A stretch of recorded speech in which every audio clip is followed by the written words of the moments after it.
Kalau ada ayam ditabrak mobil, biasa kan orang mengatakan ala si jayur mugere. Sekarang pertanyaannya, halal apa tidak? Itu yang jadi persoalan. Si tako gere masih gak gere. Selama dia tidak menjadi bangkai, maka dia halal untuk dimakan. Contoh, nalepo atau manue, tiba-tiba kedo-kedo mumpah, dia masih goyang-goyang, maka kita datang menyembelihnya dengan bismillah, Allahu Akbar, sah, halal untuk dimakan. Kecuali ya kode nana kedo-kedo, tapolo kok gere simbol saja, baru dinapoto lagi. Ini tidak halal untuk dikonsumsi. Kenapa? Dia tidak bergerak, teknika nyawana napana gere. Yang dibolehkan kalau masih ada napasnya, dia masih bergerak, lalu disembeli, maka halal untuk dimakan. Ini pendapat pertama. Bismillahirrahmanirrahim. Warahmatullahi wabarakatuh. Alhamdulillahilladzi an'ama alaina bi ni'matil iman wal islam. Asyhadu an la ilaha illallah wahdahu la syarikalah wa asyhadu anna Muhammadan abduhu wa rasuluhu la nabiyya ba'dah. Allahumma salli ala sayyidina Muhammadin wa ala alihi wa ashabihil mujahidin at-tahirin amma ba'du. Faqad qala Allah Ta'ala fil kitabihil karim wa huwa asdaqul qailin. A'udzu billahi minasy syaithanir rajim. Bismillahirrahmanirrahim. Ya ayyuhalladzina amanu taqullaha haqqa tuqatih wa la tamutunna illa wa antum muslimun. Shadaqallahul aliyyil azim. Bapak Ibu hadirin jamaah tarawih yang dimuliakan Allah Subhanahu wa taala. Alhamdulillah, pada malam yang ke-22 di bulan suci Ramadan, dalam kitab Durratun Nasihin ada kalimat-kalimat indah yang disampaikan oleh ulama hadis. Meskipun ada juga ulama yang berpendapat itu adalah hadis, tapi nilainya adalah dhaif. Dijelaskan bahwa fadilah dan keutamaan malam-malam Ramadan. Siapa yang beribadah pada malam ke-22 di bulan suci Ramadan, dia menegakkan malam Ramadan karena ibadah salat tarawih, karena dia tadarus Al-Quran, karena dia berzikir kepada Allah, maka dia mendapatkan fadilah seperti dia akan datang di hari kiamat nanti menghadap kepada Allah dengan tidak ada susah dan kesedihan yang ada padanya. Maka inilah yang didapat orang-orang yang menghidupkan malam-malam Ramadan. Itulah kenapa Nabi sampaikan dalam salah satu hadis beliau, man qama ramadana imanan wahtisaban ghufira lahu ma taqaddamah min dhanbihi. Siapa yang beribadah menegakkan malam Ramadan karena iman dan takwa kepada Allah, ghufira lahu ma taqaddamah min dhanbihi, sesungguhnya dia akan diampunkan dosanya oleh Allah Subhanahu wa taala. Hadirin jamaah tarawih yang dimuliakan Allah Subhanahu wa taala. Bapak Ibu, kita memasuki tema tentang makanan dan minuman menurut syariat Islam.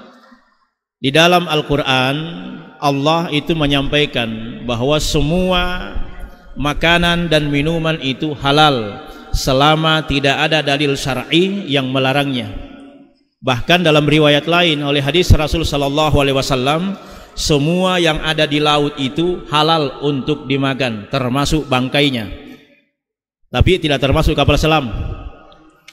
Maksudnya di sini bangkai ikan yang di laut itu halal dimakan. Jangan sampai mengatakan itu ikan di laut sudah mati masih bisa dimakan. Masih. Kenapa? Karena dia adalah bangkai yang mengandung darah yang sedikit. Jadi bangkai ikan di laut itu halal dimakan karena memang hadis Rasul sallallahu alaihi wasallam itu sudah menjaminnya bahwa semua yang ada di laut halal untuk dimakan. Termasuk di dalamnya adalah ikan hiu. Ikan hiu itu bisa dimakan Bapak Ibu. Bagaimana dengan ikan buntal? Ikan buntal bisa dimakan. Hanya kita, kenapa ikan buntal itu banyak mengharamkan? Karena ada racun yang terkandung dalam ikan buntal itu. Tapi alhamdulillah orang Jepang melakukan penelitian, ternyata zat dalam ikan buntal itu gizinya sangat tinggi. Tetapi dengan catatan membersihkan racun dalam ikan buntal itu baru bisa dimakan. Karena racun ikan buntal itu sama kategori racunnya, kita kenal dulu peristiwa kopi Mirna. Nah, itu sedahsyat itulah bagaimana dia bisa membunuh manusia. Sehingga itulah berhati-hati ketika kita membedah ikan buntal itu dan menghilangkan racunnya, kemudian dagingnya bisa dikonsumsi.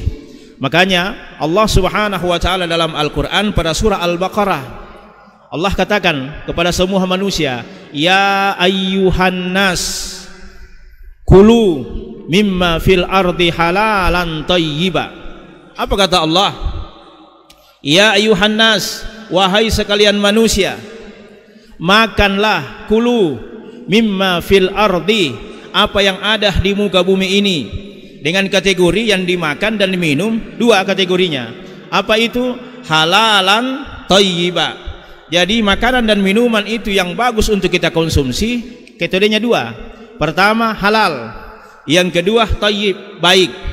Kalau itu halal berarti secara syariat. Apa yang dihalalkan oleh Allah Subhanahu wa taala, maka itu bermanfaat bagi tubuh.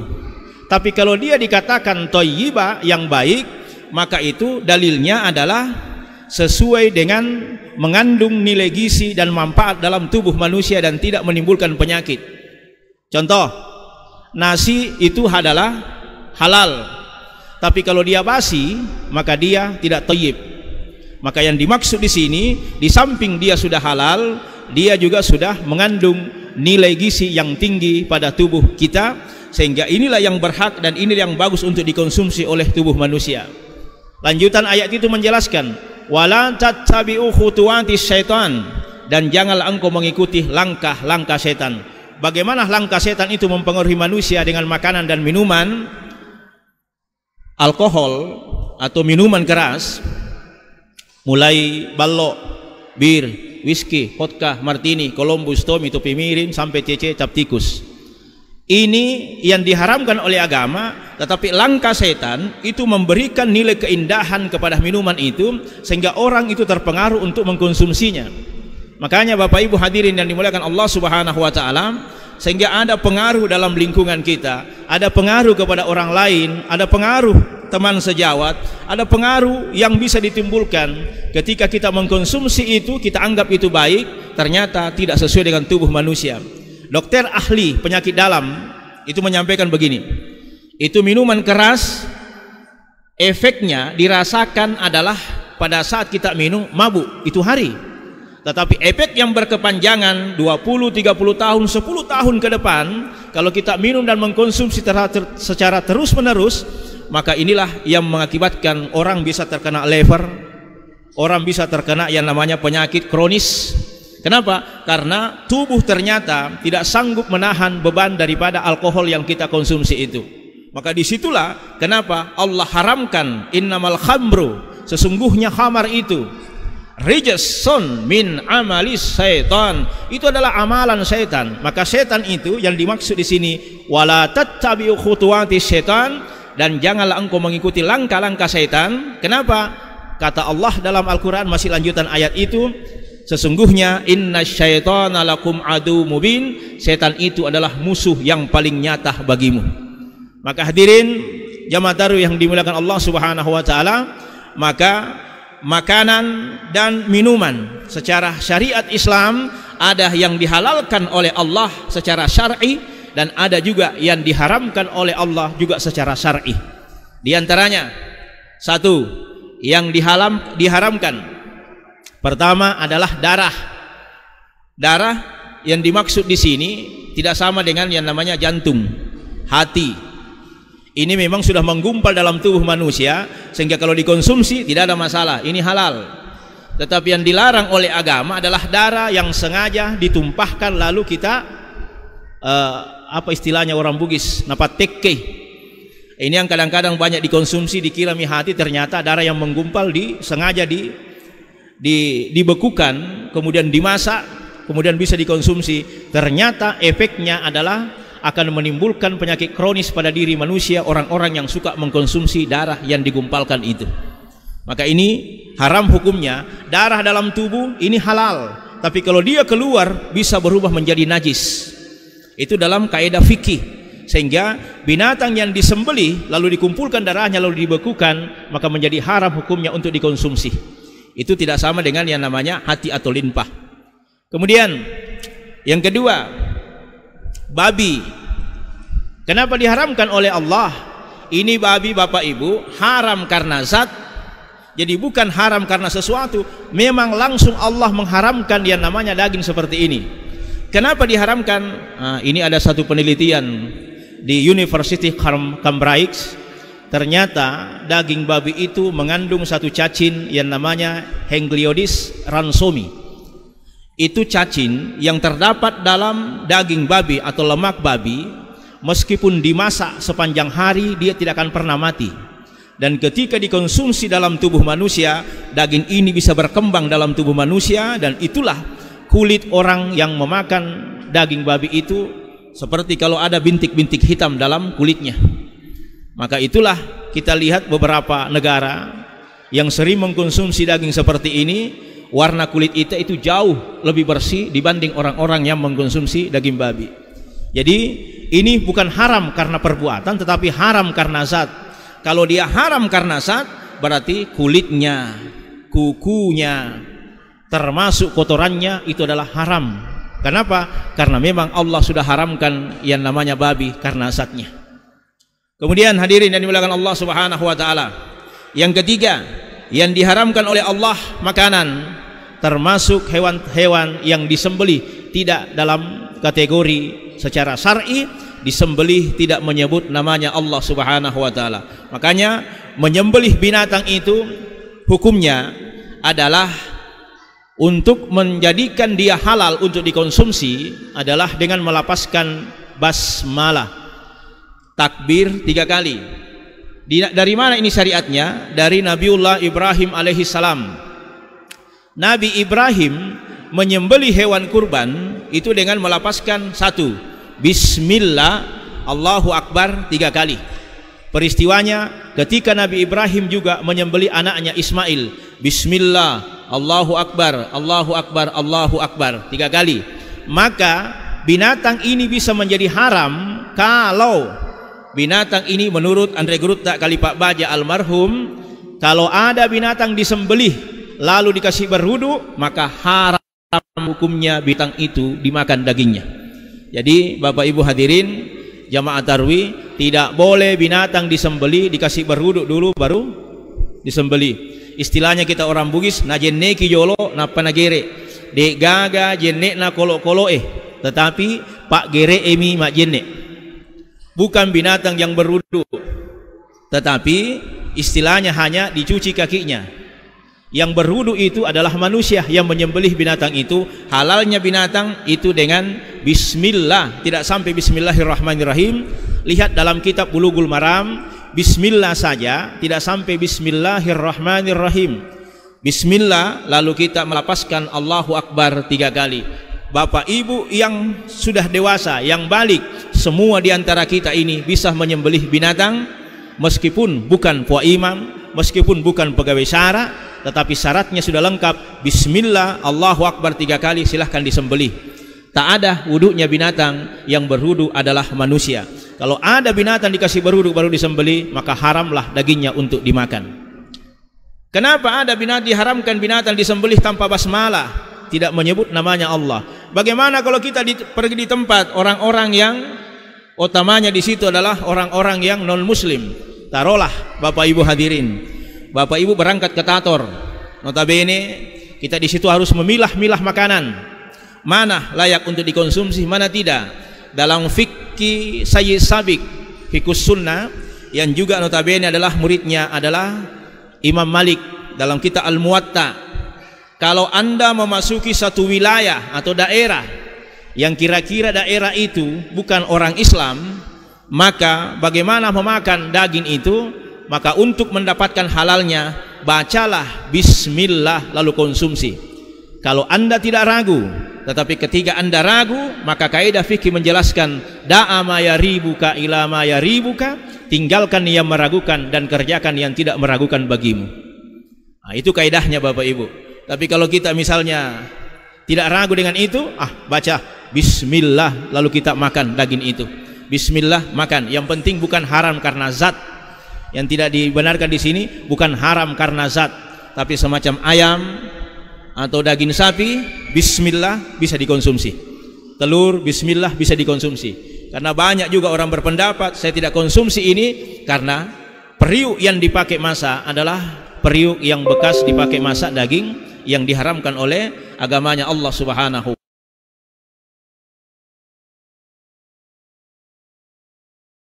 wa ta'ala.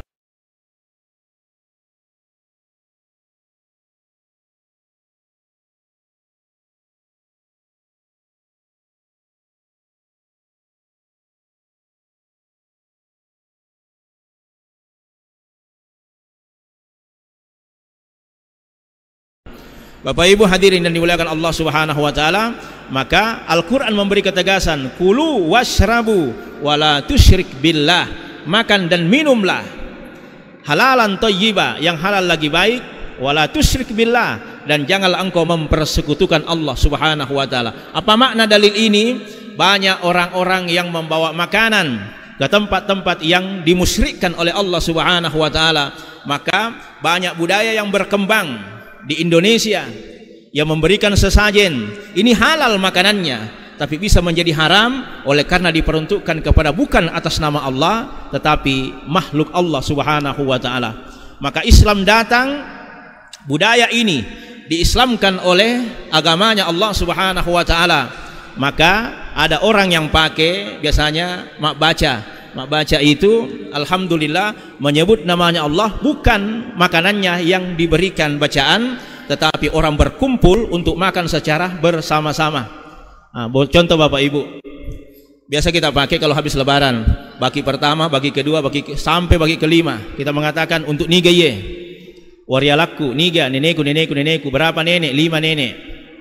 Bagi pertama, bagi kedua, nenek pangkat 1, nenek pangkat 2, nenek pangkat 3, nenek pangkat 5. Yang dibaca untuk apa? Doa kepada orang mati, bukan makanannya. Siapa yang meninggal ini bacakan doa, Allahumma gfirlahu kalau dia laki-laki, Allahumma gfirlaha kalau dia perempuan. Bagaimana kalau dijama? Allahumma gfirlahum warhamhum wa'afihi wa'fu anhum wariala mabela macawe. Dan ini terkait dengan budaya Bugis Makassar. Tapi persoalannya masyarakat kita ada istilah pamali. Pimali po imang upasi jama, ja baca manang imacek matu neneku. Nah mate nah, akhirnya po iman na baca mana 5 baki begitu habis dibaca maka dia punana po imang tabe bela umam pangka boleh bacang aga nasa punana bola tabe po imang patolak balana. Apa kata po imang? Pakanjaki paring rata bu 5 baki itu lo baca. Apa maknanya Bapak Ibu hadirin? Jangankan baca kita jama, sholat saja kita jama, apalagi hal-hal yang seperti ini. Makanya untuk menjadikan makanan itu halal dalam pandangan syariat Islam, maka pertama lihatlah prosesnya termasuk dalam penyembelihan yang menjadi sasaran utama. Bapak Ibu, ada peristiwa yang sering kita dapatkan dalam masyarakat kita. Kalau ada ayam ditabrak mobil, biasakan orang mengatakan ala si jayur mugere. Sekarang pertanyaannya, halal apa tidak? Itu yang jadi persoalan. Si tako gere masih gak gere. Selama dia tidak menjadi bangkai, maka dia halal untuk dimakan.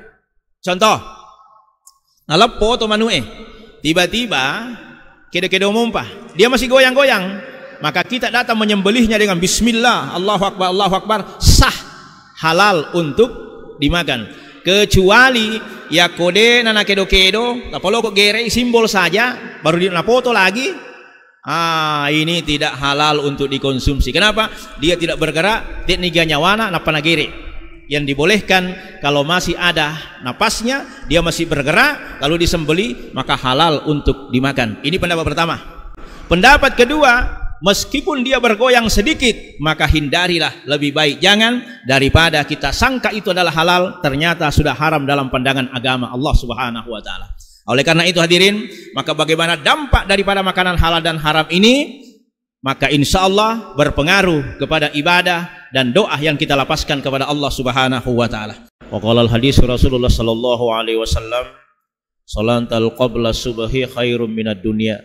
Salat sunnah atau salat qabliyah subuh itu kata Nabi khairum minad dunya, lebih baik daripada dunia dengan segala isinya.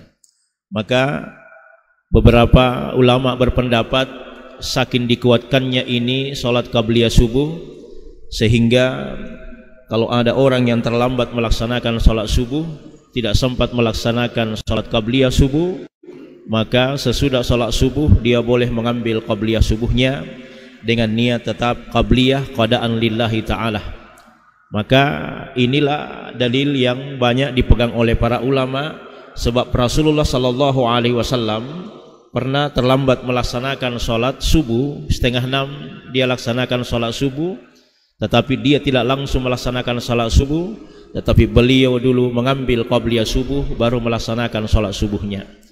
Maka kalau ada orang yang sudah orang salat subuh di masjid 1 rakaat, dia terlambat 1 rakaat kemudian masuk salat subuh, tidak sempat melaksanakan qabliyah, sesudah salat subuhnya dia boleh mengambil qabliyah subuhnya. Itu dengan niat tetap qadaan lillahi ta'ala, bukan adaan, karena ini yang diambil adalah terlambatnya. Kemudian boleh mengganti salat yang lama ditinggal.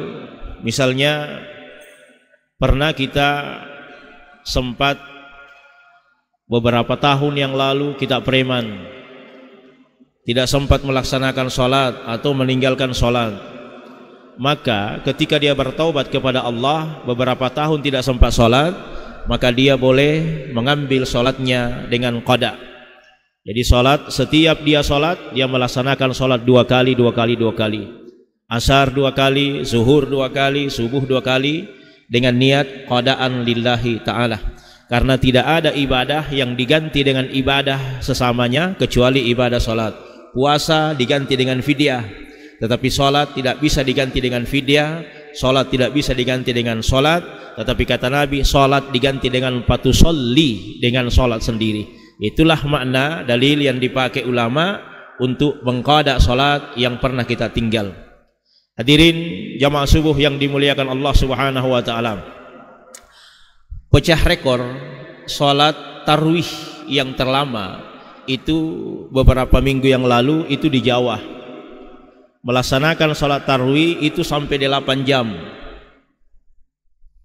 Mulai habis salat Isya dia laksanakan salat tarwih, selesai salat tarwih itu jam 3 subuh dengan tamat Al-Quran 30 juz, itu 1 malam. Itu bisa dibayangkan hadirin jamaah subuh, itu berapa lama kita melaksanakan ibadah. Bagaimana dengan Rasulullah yang tiap malam dia tamatkan Al-Quran 30 juz. Ini 1 malam saja itu sudah menjadi viral di dunia, itu sudah viral untuk Indonesia. Ternyata imamnya bukan 3 orang, imamnya itu 1 orang. Tamat dalam 1 rakaat itu mengambil 2 juz atau 3 juz, kemudian baru ruku, baru sujud kepada Allah Subhanahu wa taala. Ini 8 jam.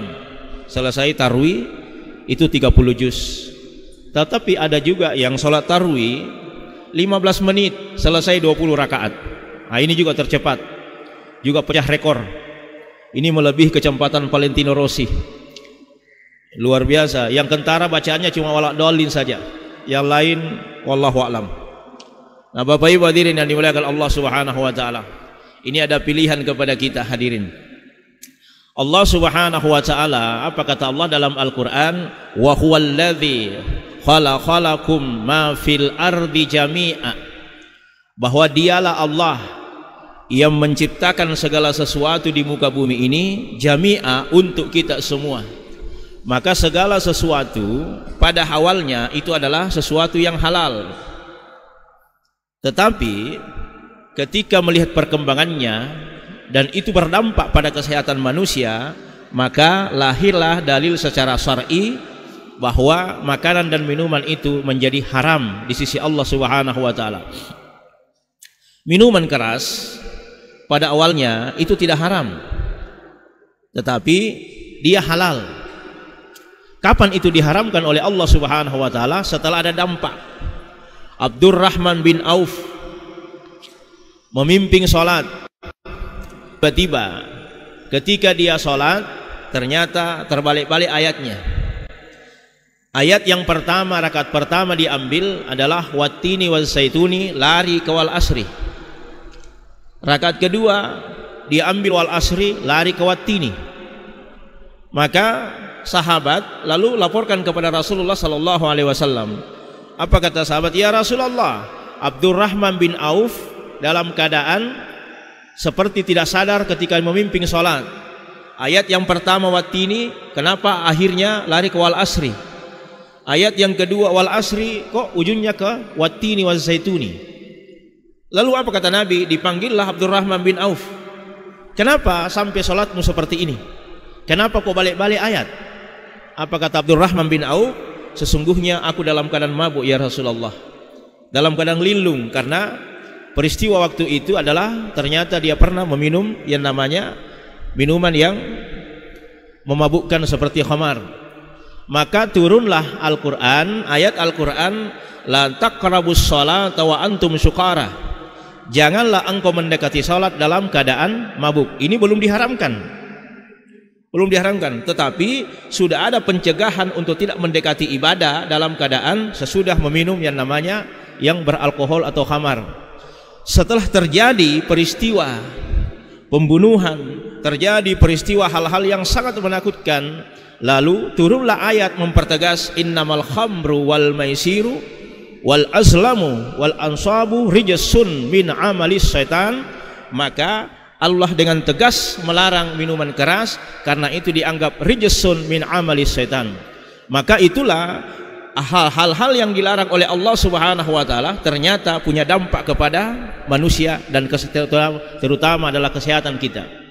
Peristiwa yang kedua, ketika Nabi Adam alaihissalam ditempatkan dalam surganya Allah Subhanahu wa taala, wa kulu mimma razaqakumullahu halalan thayyiba, makanlah dari rezeki Allah yang halal dan lagi baik.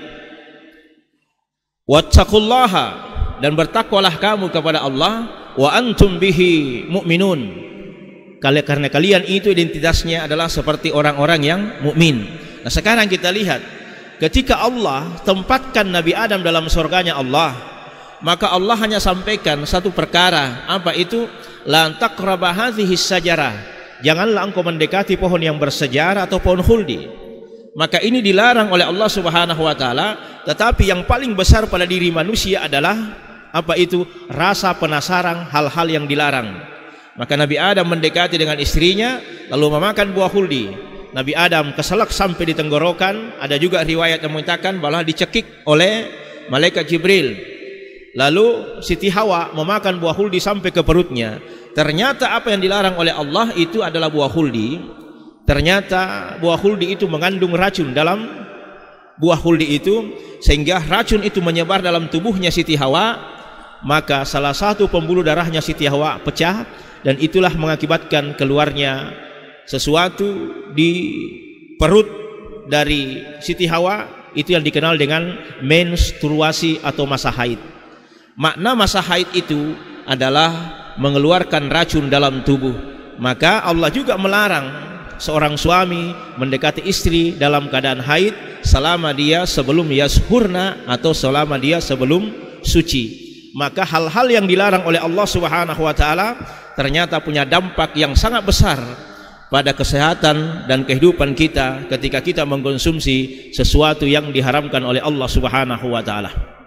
Maka prinsipnya makanan itu ada dua. Pertama adalah tadi malam kita sampaikan adalah yang halal, yang kedua adalah yang thayyib. Bagaimana kalau kita mengkonsumsi sesuatu yang tidak baik atau yang haram? Maka dampak yang ditimbulkan orang-orang yang selalu mengkonsumsi makanan yang haram dan minuman yang haram di sisi Allah, yang pertama adalah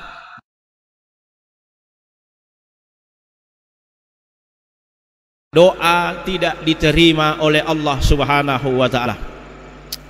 Buktinya mana? Rasulullah sallallahu alaihi wasallam datang sahabat beliau namanya Sa'ad bin Abi Waqqas bertanya kepada Nabi, "Ya Rasulullah, ajarkanlah kepada aku satu doa, amalan sehingga aku dan doaku diterima oleh Allah Subhanahu wa taala." Apa kata Nabi? Rasulullah mengatakan, "Wahai Sa'ad bin Abi Waqqas, kalau doamu mau diterima oleh Allah, perbaikilah makananmu dan minumanmu. Ini maknanya, makanlah makanan yang dihalalkan oleh Allah dan yang baik, dan hindarilah makanan dan minuman yang diharamkan oleh Allah Subhanahu wa taala. Doa itu adalah senjata umat Islam. Ad-du'a'u silahul mu'minin. Senjatanya umat Islam. Itulah kenapa dalam Al-Fatihah pada ayat pertengahan iyyaka na'budu wa iyyaka nasta'in. Iyyaka na'budu, kami menyembah, wa iyyaka nasta'in, dan kami meminta. Makna di sini, sesudah kita menyembah kepada Allah, maka angkatlah kedua tangan sebagai tanda bahwa kita adalah hamba, butuh Allah, bukan Allah yang butuh kepada manusia. Itulah kita meminta kepada Allah Subhanahu wa taala. Yang kedua, apa dampak yang ditimbulkan ketika kita mengkonsumsi makanan yang diharamkan oleh Allah? Dampak yang kedua, ibadah solat kita pun tertolak di sisi Allah Subhanahu wa taala. Sia-sialah segala puasa yang kita lakukan, sia-sialah salat yang kita lakukan. Qam min sha'imin laisa lahu min siyami illal ju. Berapa banyak orang berpuasa, berapa banyak orang yang melaksanakan ibadah salat, tapi segala ibadah salatnya, segala ibadah puasanya tidak sampai kepada Allah oleh karena ada barang yang haram masuk dalam tubuhnya, dan kalau itu dicuci maka tidak ada lain kecuali dia harus dicuci dalam api nerakanya Allah Subhanahu wa taala. Jadi salah satu intinya adalah ketika salat kita ini mau diterima oleh Allah, ibadah puasa kita sampai kepada Allah, maka hindarilah hal-hal yang diharamkan oleh Allah Subhanahu wa taala dengan tidak mengkonsumsi makanan yang diharamkan, tetapi mengganti makanan yang halal lagi baik. Makna baik itu adalah berkah. Maka de ogi tare cek de komak barakah lebih pakanjakna ya komega nama barakah matu. Ya sing mak barakah pak namo tu pecok ladam yang riang ya ko iti yawana insyaallah mencaji pelakok matui. Betuanna mega nama barakah, itulah yang dikehendaki oleh umat Islam. Kemudian yang ketiga, yang paling besar dampak daripada mengkonsumsi sesuatu yang diharamkan oleh Allah, ada dua yang paling besar. Apa itu? Pertama,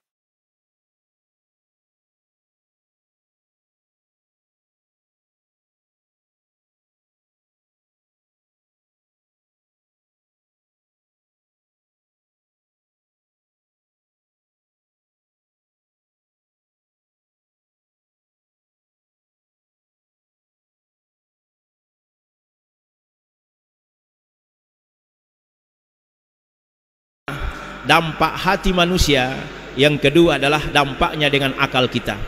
Pertama, kalau hati itu, kalau kita mengkonsumsi makanan yang diharamkan oleh Allah, bukan persoalan sedikit atau banyaknya, maka hati itu akan tertutup untuk menerima nasihat dan kebenaran.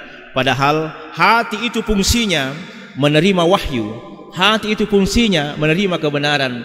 Itulah kenapa Nabi mengatakan dalam Al-Quran, diabadikan, apa kata Rasulullah? Qul inni ana basyarun mislukum yuha ilayya. Saya ini al-basyar, sama dengan kalian manusia biasa. Yuha ilayya, cuma persoalannya saya menerima wahyu dari Allah Subhanahu wa taala, antum kata Nabi mengikuti wahyu yang aku sampaikan. Maka itulah kenapa hati itu fungsinya adalah menerima kebenaran, baik itu dari manusia yang menasihati kita, lebih lagi adalah karena ada Al-Quran atau wahyu Allah Subhanahu wa taala. Tapi kalau ini ada makanan yang haram yang selalu masuk dalam tubuh, maka hati ini tertutup untuk menerima kebenaran, baik nasihat dari manusia ataupun nasihat dari Allah Subhanahu wa taala melalui sesuatu peristiwa ataupun namanya ilham yang diberikan oleh Allah melalui satu kejadian. Yang kedua, yang paling dampak besarnya adalah akal. Bapak Ibu hadirin, mengkonsumsi makanan yang haram termasuk minuman yang haram, maka yang diserang orang-orang yang selalu meminum minuman yang haram itu adalah otak manusia. Apa yang diserang? Sistem saraf pada otak kita. Maka orang yang memakan makanan yang haram, maka cara berpikirnya pun selalu berpikir kepada hal-hal yang diharamkan oleh agama. Maka lihatlah orang-orang yang lagi pada saat dia mengkonsumsi, apakah itu narkoba, gele, cimeng, putau, ganja, sabu, ataupun sisifo. Sisifo itu bentuk seperti kertas, dan itu kalau tidak salah BNN itu pernah merilis, itu harganya sekitar sampai 1.500.000, itu hanya sedikit sekali. Itu memang menjanjikan dalam materi, tetapi kalau itu kita konsumsi begitu sedikit, itu langsung fly, melayang-layang kayak orang terbang. Itu hadirin, tidak normal lagi orang berpikir ketika dia mengkonsumsi hal yang seperti itu.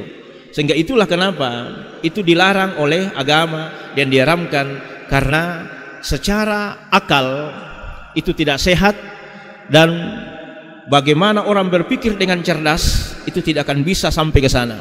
Kenapa? Karena dia mengkonsumsi sesuatu ta'ala. Karena itu akan Allah Subhanahu wa taala melalui kesempatan di subuh hari yang berbahagia ini, maka selama ada aturan yang mengikat kita dalam agama, dan ketika kita akan sehat, maka hindari hal-hal yang diharamkan oleh Allah. Lebih baik kita mengkonsumsi kepada hal-hal yang dihalalkan dan lagi baik, dan insya Allah kita akan menuju kepada wa antum bihi mu'minun, kita menjadi orang-orang mukmin. Wallahu yuhibbul musinin, maka kita menjadi orang-orang yang senantiasa melaksanakan kebaikan, bukan banyaknya tetapi terus menerus kita melakukan kebaikan itu. Amin, amin, amin ya rabbal alamin. Mari kita berdoa kepada Allah Subhanahu wa taala. أعوذ بالله من الشيطان الرجيم بسم الله الرحمن الرحيم الحمد لله رب العالمين اللهم صل على محمد وعلى آل محمد اللهم أنت رب لا إله إلا أنت عليك توكلت وأنت رب العرش العظيم ما شاء الله كان وما لم يشأ لم يكن ولا حول ولا قوة إلا بالله العلي العظيم أعلم أن الله على كل شيء قدير وأن الله قد أحاط بكل شيء علما اللهم إنا أعوذ بك من شر نفسي ومن شر كل دابة أنت آخذ بناصيتها إن ربي على صراط مستقيم اللهم إنا نسألك سلامة في الدين وعافية في الجسد وزيادة في العلم وبركة في الرزق وتوبة قبل الموت